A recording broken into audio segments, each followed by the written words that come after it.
Tout compte fait avec Éric Revel. Bonjour Éric. Bonjour Patrick, bonjour à tous. Est-ce qu'on va financer le nucléaire par le livret A? Bah oui, très sérieusement. C'est le gouvernement qui réfléchit à cette option, financer les futures centrales EPR en puisant dans le livret A le placement le plus populaire. C'est sérieux ou pas alors, Éric Revel? Bah écoutez, en tout cas, le gouvernement, c'est une info des Échos, le journal très sérieux économique Les Échos, qui dit que oui, le gouvernement pourrait mobiliser une partie des ressources du livret A. Il y a quand même 375 milliards d'euros d'économisés par les Français sur ce livret A. Donc pourrait utiliser une partie de ces moyens financiers populaires pour la construction, pour financer la construction des 6 premiers EPR annoncés par Emmanuel Macron, les centrales nucléaires de nouvelle génération. Alors du côté quand même du ministère de la Transition écologique qui est concerné par ces EPR, la réaction est prudente pour l'instant en précisant que le financement n'était pas encore arbitré, mais en n'excluant pas ce financement par le livret A. Au global quand même, ces 6 EPR pourraient coûter dans les 57 milliards d'euros à construire, donc faut bien trouver l'argent quelque part, mais puiser dans le livret A, Patrick, ça pose à mon sens de multiples questions. Alors quelles questions, Éric? Par exemple, la première, évidemment, est liée à la raison d'être même du livret A. Je vous rappelle que l'épargne des Français déposée sert normalement à financer le logement social. Or, le moins qu'on puisse dire, c'est qu'en ce moment, nous manquons de logements sociaux. Nous avons beaucoup de peine à construire.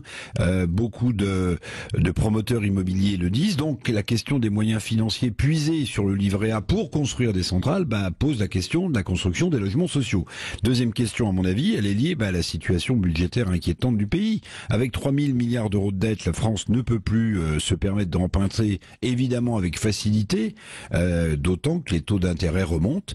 D'où peut-être la tentation, on verra, la tentation financière de Bercy de faire les poches du livret A pour financer ces fameux nouveaux EPR. Oui. Et puis il y a une autre question sur le fond aussi. Est-ce que tous les épargnants souhaitent que leurs économies servent à financer le nucléaire?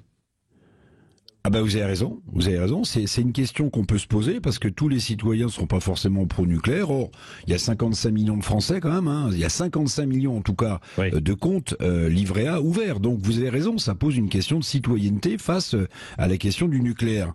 Donc ça c'est une chose. Et puis la dernière petite chose que je dirais, c'est que vous savez les EPR. Pour l'instant le seul modèle qu'on a, et quel modèle, c'est le fameux EPR de Flamanville, dans la Manche. Alors il devait normalement initialement fournir l'électricité dès 2012, cet EPR de Flamanville, il serait opérationnel qu'en 2024, donc 12 ans de retard pour l'EPR test de Flamanville, sans parler des surcoûts estimés à 10 milliards d'euros. Donc c'est une bonne chose de dire que l'EPR de Flamanville va servir de modèle pour construire les autres, parce qu'au-delà de la question du modèle financier, il y a la question du modèle qui se pose. Si on n'arrive pas à construire un seul EPR, comment pourrait-on en construire 6 dans un premier temps, a dit Emmanuel Macron, 14 à terme à l'horizon 2050-2060. Oui, beaucoup de questions et pas encore totalement de réponses. Tiens, je l'évoquerai peut-être avec le ministre de l'Industrie tout à l'heure, Roland Lescure. Oui, absolument. Ce sera à 8h15. Merci Éric Revel.